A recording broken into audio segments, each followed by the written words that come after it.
this thing worked out for Dalton Schultz, I would say probably even better than he could have possibly imagined. You know? Yeah. Oh, yeah.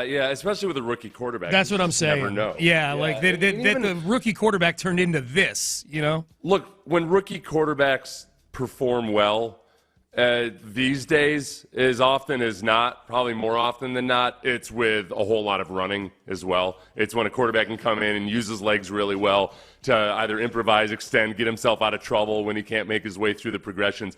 And with C.J. Stroud, it was just the opposite. He used his legs to extend and did a good job of it at times, but it was mostly just about how cerebral he was with it. And I don't think you can ever anticipate that out of any rookie quarterback.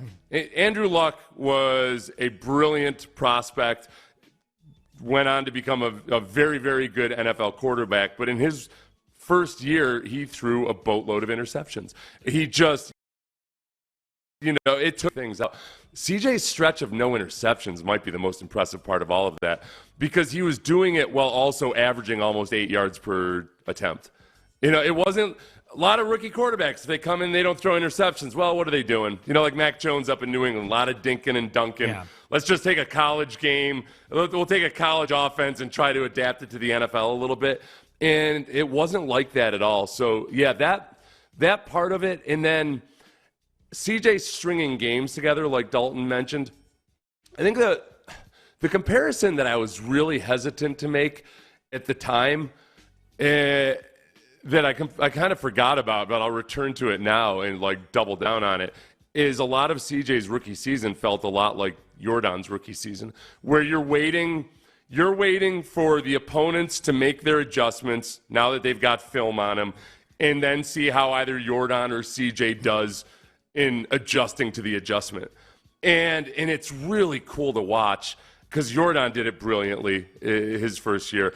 CJ did it almost I would give him about a 2-week window where he would face obstacles and then figure it out and overcome the obstacle, and then it would be on to the next obstacle. But in diagnosing blitz, some of the disguised coverages, all of these various things that rookies struggle with, he just kind of took it all in and understood what the challenge was. I would say even when he adjusted to the pass rush and he wasn't getting sacked, he realized that, you know what? I got to take it every now and then. I can't be so fixated on getting rid of the ball quickly, because people are going to start to game it. So, all right, I'm going to get sacked every now and then, but we just got to find the right balance. Just to back up your point about CJ and making teams adjusting to him and then him making counter adjustments, you highlighted the stretch. I think it was 192 passes, something like 191, 192, something like that he didn't throw an interception to begin his career. Finally threw one against New Orleans in week 6, I think it was. He didn't throw an interception after week 11. His 5 interceptions all came within a 5-week period. He threw one against the Saints. He threw that one at the end of the game against the Bengals. It almost cost him the game. Then he had 3 against Arizona in a game that they won. Every game he threw an interception, they actually won. They were 3-0 in games where he threw interceptions. He had just as long a streak after throwing his 5 interceptions of interceptionless football as he did coming into the league. So yeah, he's remarkable, man. Yeah, okay, I'm having fun that this Dalton Schultz thing has actually turned into reflecting on C.J. Stroud, because it also reminds me of Will Anderson, just in the way he kind of adapted and adjusted as the season went on. I think for both those guys, you really saw the benefit of all the intangibles, like their personalities, their work ethics, all of that. Is that Will Anderson was he wasn't listening to anybody that wanted to act like, well, no, he's winning the pass rushes and he's getting double teamed, so it's no big deal that he's not actually getting the quarterback down. Will was like, screw that. No, it's about getting the quarterback down. And he adjusted and changed his game so that, it's not enough to win a clean, and you got to finish at the quarterback. Yeah. And Will understood that, and some of the changes and tweaks he made along the way really showed up in the second half of the season. The growth and development of both those guys is something that I don't think that Dalton Schultz would have anticipated from C.J. Stroud, nor like I said, with any rookie, you can never really predict it, because you just don't know until they face the challenge. Yeah, I would guess that maybe Dalton Schultz, and this is probably, obviously it's a question for Dalton Schultz, if when the media gets a chance to talk to him about all this, his thoughts about what this might be probably had more to do with him individually just because of the contract. You know, like, okay, yeah, I think I'd go there and get 60 catches or 65 catches.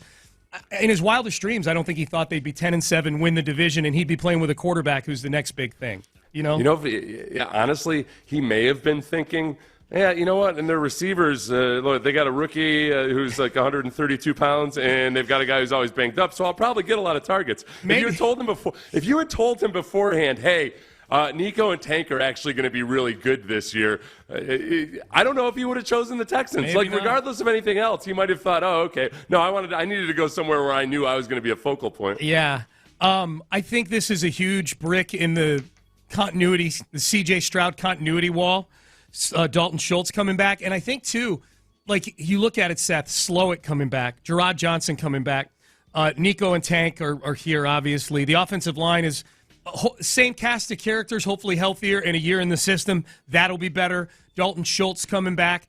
The areas that there are going to be changes, I actually think are going to be upgrades. So, you know, where you go like, all right, well, no, so the third receiver, you know, it's not going to be Noah Brown, Robert Woods. No, it'll probably be somebody better that they get in free agency. We've got names we'll get to later in the show, maybe. Running back. I think it's going to be a better running back room. I think they bring back Devin Singletary, and I think they're going to go get somebody else, maybe a DeAndre Swift type, maybe Derrick Henry, to supplement that.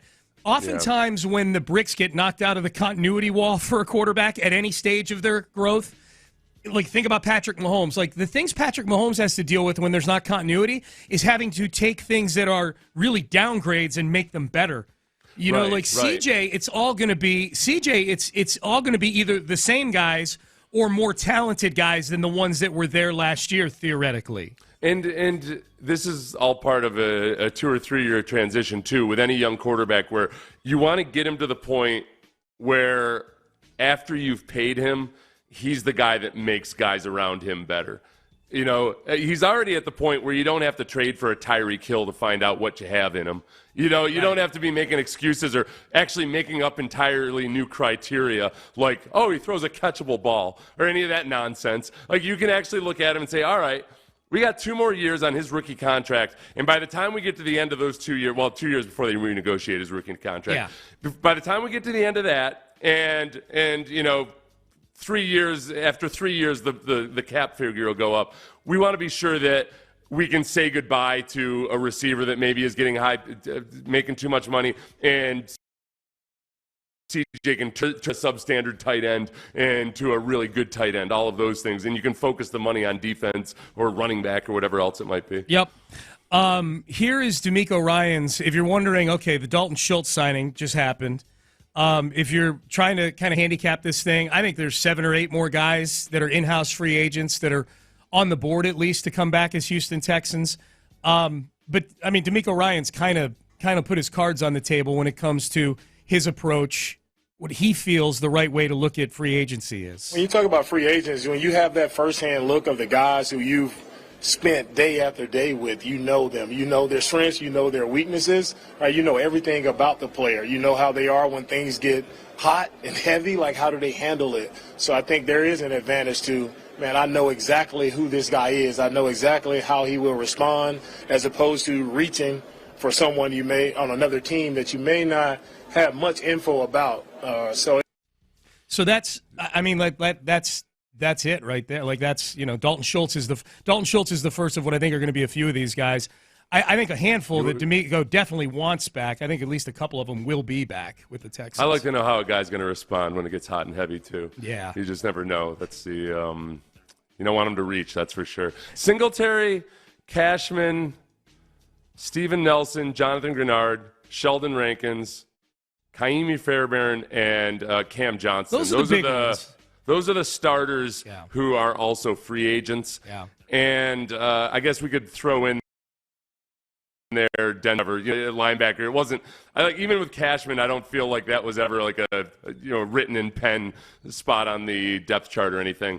Of those guys, like who are the fabric guys, the guys that are most emblematic of what you think DeMeco's trying to build? Well, I think he's already said with Singletary. I think he all but without using the word fabric or tapestry, Yeah. called Singletary that last week, so I think Singletary is. I think he likes all these guys. Let me just be clear about that. And with that doesn't mean that Singletary is the bell cow or anything, No. but it's like he really epitomizes like the type of personality, the type of guy they want on the team. Yeah, and I think they're going to address that running back room so that Singletary's not in a bell cow role. He's in a role, who do you think? I think that Cashman could be if it weren't in terms of in spirit and all of that, but the biggest issue with him is that he's just been injured a lot, and I don't think they can go into a season expecting him. He's kind of like he's like a budget version of Giancarlo Stanton. Like you go into a season, and if he's a starter, like you can't count on even 15 or 16 games out of him. Yeah. So I don't know if I would call him a fabric guy. Steven Nelson, I don't think can ever attain fabric status just because of the whole social media incident. Ironically, tweeting a picture of something that had fabric in it, a vest. Yes. I think Jonathan Grenard is totally a fabric guy. Yes. I think Jonathan Grenard is just going to get priced out of this quilt that we're weaving, and it's unfortunate, but you can't. You got to make compromises. Johnson, Kaimi Fairbairn, I'd say those guys, fabric guys. They are. I guess it just comes down to, do you feel like, because they're both. I mean, you're getting it probably close to $5-6 million for each of those guys if people feel like they're the best at what they do. I'll be honest with you, like the other positions, like the regular positions, it's easy to kind of go around the league and say, all right, well, we know this team's going to be looking for a Grenard. We know this team's going to be looking for a Cashman. I haven't really scoured the kicker and punter situations for the 32 teams to know exactly what the market's going to be for Fairbairn and Johnson. I'll say this about both guys. I would love to have both of them back, and those are probably positions where it makes sense to not penny pinch. And I say that, look, of all positions as Texan fans, those two positions should be ones that we should feel acutely inclined to pay for, because we had to live through the first month of the season with Ty Zentner instead of Cam Johnston. That was terrible. And then what a waste of a great name. I know, it's a really good name. And then we had to live through the Matt Amendola era, where every kick was an adventure when Kaimi Fairbairn was out. So in some ways, like the Texans, honestly, in some ways, the injuries to Cam Johnston and Kaimi Fairbairn last year might have been the best thing to ever happen to them, because it gave the Texans a chance to taste what it was like to not have either of those guys. And I will say this, not fun. Not fun at all. The Texans last year, I want to double-check myself. Last year, they were the second highest spenders on specialists. Between the kicker, second, only the Kansas City Chiefs. Okay. There's an arms race in the AFC West. Chiefs number 1, Raiders number 3 in specialist spending. So it's not territory that the Texans haven't been in, and it's one thing that kept the Texans from being down in Browns territory. Like when the Browns were really bad and they were winless in a season, I think the special teams kept the Texans from being that bad in those seasons. Yeah. For whatever that's worth. Yeah. If the specialists hadn't been good in 2022, Sean, who knows? The Texans might have had the number 1 overall pick and drafted Bryce Young. I don't know. Who knows? See, having good specialists kept them at number 2, and they drafted C.J. Stroud. So sign them. Fairbairn. To answer your question, I go Singletary, Cashman, Grenard, for sure fabric guys. I'm going to put the specialists aside just because the swarm ethos doesn't really click for kickers and punters with me. Yeah, I guess. But Cam Johnston played Australian rules football. Fair enough. I'll put Cam in there because of that. That's a good point. Singletary, Cashman, Grenard, those are the 3. I think they like Nelson and Rankins. I just think Rankins feels expendable to me. I feel like of all the positions, that's one they're looking to upgrade is interior of the defensive line.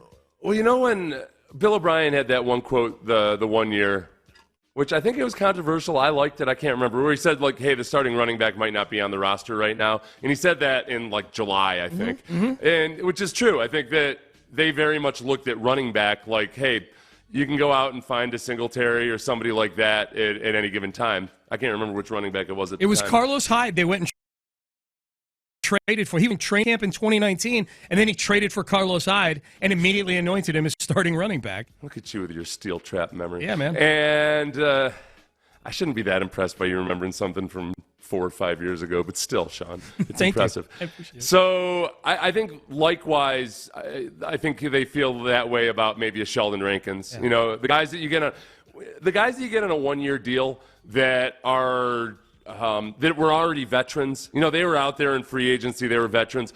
Unless they really blow you away, which is, I mean, kind of like Dalton Schultz. I think Dalton Schultz in forming that relationship with C.J. Stroud, that was huge for him because when they signed Dalton Schultz, in their mind, they're thinking, okay, you know, I mean, we can go find another Dalton Schultz next year if we have to. Mm-hmm. So, like, he had to earn his way into getting that contract. And I think Rankins, maybe he did earn his way into them trying to get him before free agency begins, or maybe they're thinking, all right, we can go find another Rankins if we have to. Yep.